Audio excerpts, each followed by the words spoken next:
Nonsenseorship by Heywood Broun. A censor is a man who has read about Joshua and forgotten Canute.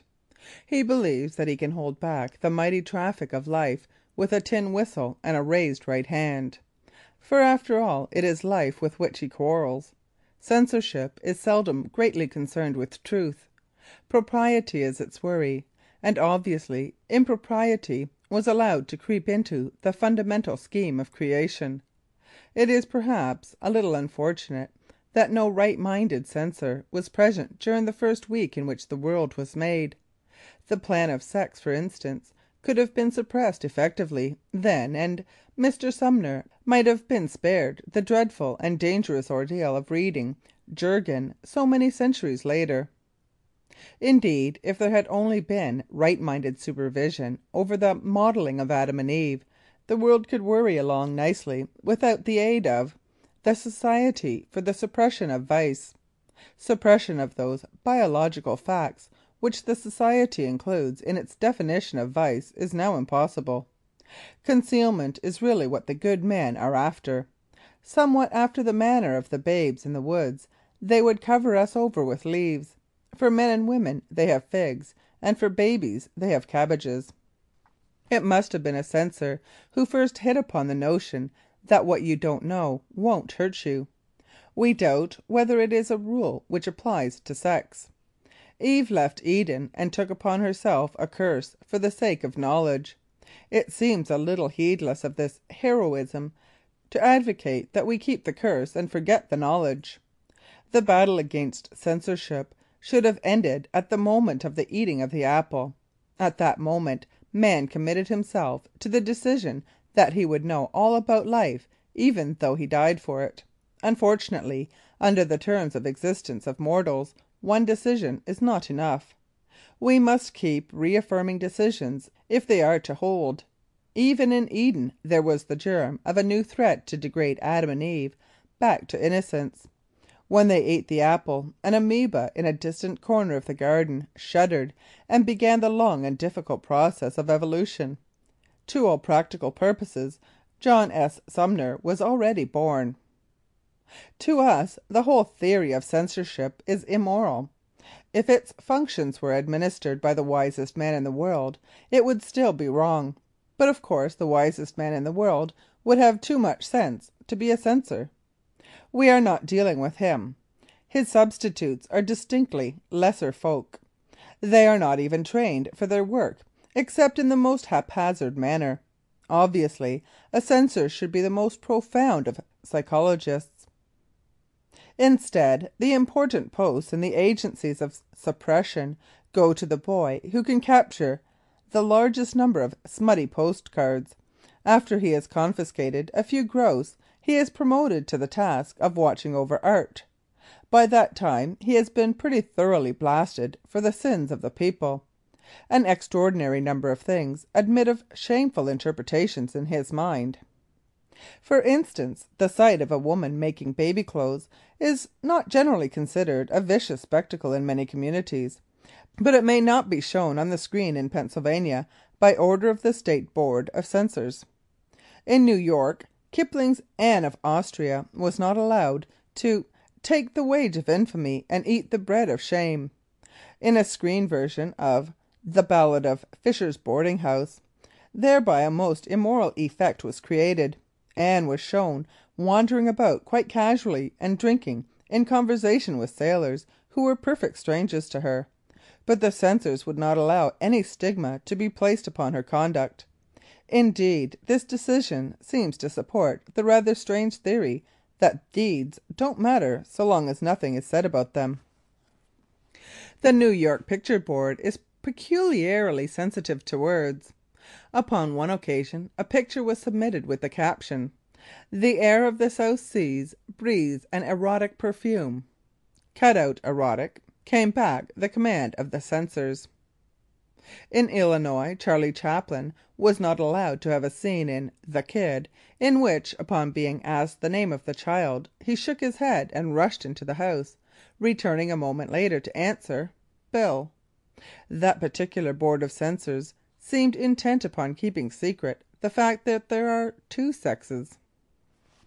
Of course, it may be argued that motion pictures are not an art, and that it makes little difference what happens to them. We cannot share that indifference. Enough has been done in pictures to convince us that very beautiful things might be achieved if only the censors could be put out of the way. Not all the silliness of the modern American picture is the fault of the producers. Much of the blame must rest with the various boards of censorship. It is difficult to think up many stories in which there is no passion, crime, or birth. As a matter of fact, we are of the opinion that the entire theory of motion picture censorship is mistaken. The guardians of morals hold that if the spectator sees a picture of a man robbing a safe, he will thereby be moved to rob a safe himself. In rebuttal, we offer the testimony of a gentleman much wiser in the knowledge of human conduct than any censor. Writing in the New Republic, George Bernard Shaw advocated that hereafter public reading rooms supplied their patrons only with books about evil characters, for, he argued, after reading about evil deeds our longings for wickedness are satisfied vicariously. On the other hand, there is the danger that the public may read about saints and heroes and drain off its aspirations in such directions without actions. We believe this is true. We once saw a picture about a highwayman. That was in the days before censorship was as strict as it is now, and it convinced us that the profession would not suit us. We had not realized the amount of compulsory riding entailed. The particular highwayman whom we saw dined hurriedly, slept infrequently, and invariably had his boots on. Mostly he was being pursued and hurtling over hedges. It left us sore in every muscle to watch him. At the end of the 8th reel, every bit of longing in our soul to be a swashbuckler had abated. The man in the picture had done the adventuring for us, and we could return in comfort to a peaceful existence. Florid literature is the compensation for humdrummery. If we are ever completely shut off from a chance to see or read about a little evil doing, we shall probably be moved to go out and cut loose on our own. So far we have not felt the necessity. We have been willing to let D'Artagnan do it. Even so arduous an abstinence as prohibition may be made endurable through fictional substitutes. After listening to a drinking chorus in a comic opera, and watching the amusing antics of the chief comedian, who is ever so inebriated we are almost persuaded to stay dry. Prohibition is perhaps the climax of censorship. It has the advantage over other forms of suppression in that, at least, it represents a sensible point of view. Yet we are not converted. There are things in the world far more important than hard sense. One of the officials of the Anti-Saloon League gave out a statement the other day in which he endeavoured to show all the benefits provided by prohibition. But he did it with figures. There was a column showing the increase of accounts in savings banks, and another devoted to the decrease of inmates in hospitals, jails, and almshouses. From a utilitarian point of view, the figures, if correct, could hardly fail to be impressive. But little has been said by either side about the spiritual effects of rum. Unfortunately, there are no statistics on that, and yet it is the one phase of the question which interests us. Some weeks ago we happened to observe a letter from a man who wrote to one of the newspapers protesting against the proposed settlement in Ireland on the ground that "it's so damned sensible." We have somewhat the same feeling about prohibition. It is a movement to take the folly out of our national life, and there is no quality which America needs so sorely. If enforcement ever becomes perfect, this will be a nation composed entirely of men who wear rubbers, put money in the bank, and go to bed at 10. That fine old ringing phrase, "This is on me," will be gone from the language. Conversation will be wholly instructive, for in 50 years the last generation capable of saying, "Do you remember that night?" will have been gathered to its fathers. Of course, there is no denying the short-sightedness of the forces of rum. They cannot escape their responsibility for having aided in the advent of prohibition. They were slow to see the necessity of some form of curtailment and limitation of the traffic. Such moves as they did make were entirely wrong-headed. For instance, we had ordinances providing for the early closing of cafés. Instead of that, we should have had laws forbidding anybody to sell liquor except between the hours of 8 p.m. and 5 a.m. Daytime drinking was always sodden, but something is necessary to make night worth while. Man is more than the beasts, and he should not be driven into dull slumber just because the sun has set. The invention of electricity, liquor, cut-glass mirrors, and cards made man the master of his environment rather than its slave. Now that liquor is gone, all the other factors are mockery. Card playing has become merely an extension of the cruel and logical process of the survival of the fittest. The fellow with the best hand wins, instead of the one with the best head. Nobody draws 4 cards any more, or stands for a raise on an inside straight. The thing is just cut-throat and scientific and wholly mercenary. The kitty is gone. Nobody cares to come in to a common fund for the purchase of mineral water and cheese sandwiches. And with the passing of the kitty, the most promising development of co-operation and communism in America has gone. It was prophetic of a more perfectly organized society.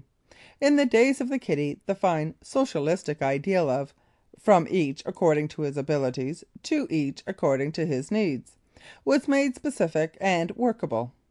And the inspiring romantic tradition of Robin Hood was also carried over into modern life. The kitty robbed only the rich and left the poor alone. But now none of us will contribute unquestionably to the material comfort of others. Each must keep his money for the savings bank. Perhaps something of the old friendly rivalry may be revived. In 100 years it may be that men will meet around a table, and that one will say to the other, "What have you got?" "I've got $9,876.32 in first mortgages and gilt-edged securities." "That's good. You win." But somehow or other we doubt it. Another mistake which was made in the policy of compromising with the Drys was the agreement that liquor should not be served to minors. On the contrary, the provision should have been that drink ought not to be permitted to any man more than 30 years of age. Liquor was never meant to be a steady companion. It was the animating influence which made oats wild. Work and responsibility are the portion of the mature man. Rum was designed for youthful days when the reckless avidity for experience is so great that reality must be blurred a little lest it blind us. We happened to pick up a copy of The Harvard Crimson the other day and read, "The first freshman smoker will be held at 7:45 o'clock this evening in the living room of the Union. P.H. Theopold, 25, chairman of the Smoker Committee, will act as chairman, including Clark Hodder, 25, and J.H. Child, 25, the class president and secretary respectively.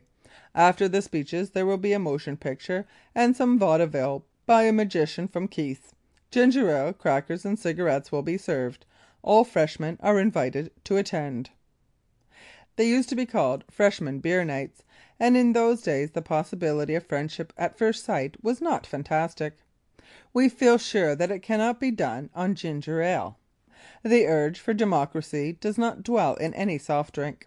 The speeches will be terrible, for there will be no pleasant interruptions of "Ah, sit down" from the man in the back of the room. If somebody begins to sing "P.H. Theopold is a good old soul," it is not likely to carry conviction. Not once during the evening will any speaker confine himself to saying "To hell with Yale" and falling off the table. Probably the magician will not be able to find anything in the high hat except white rabbits. Although we have seen no first-hand report of that freshman smoker, we feel sure that it was only a crowded, self-conscious gathering of a number of young men who said little and went home early. Even from the standpoint of the strictest of abstainers, there must be some regret for the passing of rum. What man who lived through the bad old days does not remember the thrill of rectitude which came to him the first time he said, "Make mine a cigar"? Though they have taken away our rum from us, we have our memories. Not all the days have been dull grey. Back in the early pages of our diary is the entry about the trip which we made to Boston with William F., in the hard winter of 1907. It was agreed that neither of us should drink the same sort of drink twice. Staunch William achieved 19 varieties, but we topped him with 24. Upon examination we observed that the entry in the memory book was made several days later. The handwriting is a little shaky. But for that adventure we might have lived and died entirely ignorant of the nature of an angel float. In those days human sympathy was wider. FMW seemed in many respects a matter-of-fact man, but it was he who chanced upon the 59th Street Circle just before dawn and paused to call the attention of all the bystanders to the statue of Columbus. "Look at him," he said. "Christopher Columbus. He discovered America, and then they sent him back to Spain in chains." He wept, and we realised for the first time that under a rough exterior there beat a heart of gold. End of Nonsenseorship by Heywood Broun.